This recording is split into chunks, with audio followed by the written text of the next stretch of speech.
this ultimately, this obsession that Congressman Cleaver talks about, could this ultimately end up backfiring on the Republicans? Are they over jumping the runway here? Well, I would think that would be justice if it did happen. If they did keep saying that the president was involved in this, they can say fairly and authoritatively it's his job to fix it.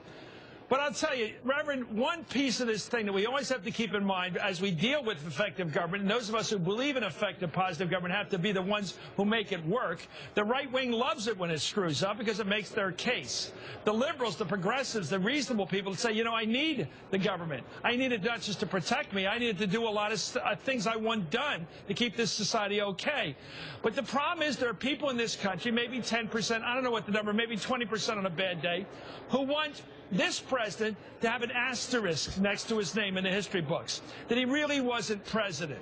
You know, like a guy in baseball that used drugs. Right. They want to be able to say, well, he really didn't have that batting average. He really wasn't the first African-American president. He really didn't do health care. He really didn't kill bin Laden. There's an asterisk. And they have been fighting for that to people like Donald Trump since day one. They can't stand the idea that he's president. And a piece of it is racism. Not that somebody in one racial group doesn't like somebody in another racial group. So what?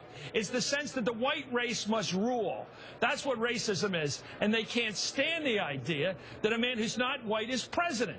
That is real. That sense of racial superiority and rule is in the hearts of some people in this country. Not all conservatives, not even all right-wingers. But it always comes through with this birther crap and this other references and somehow trying to erase Obamacare, erase his record in history. And a big part of it is bought into by people like John Boehner, who's not a bad guy, but he knows the only way he can talk to the hard right is talk their language.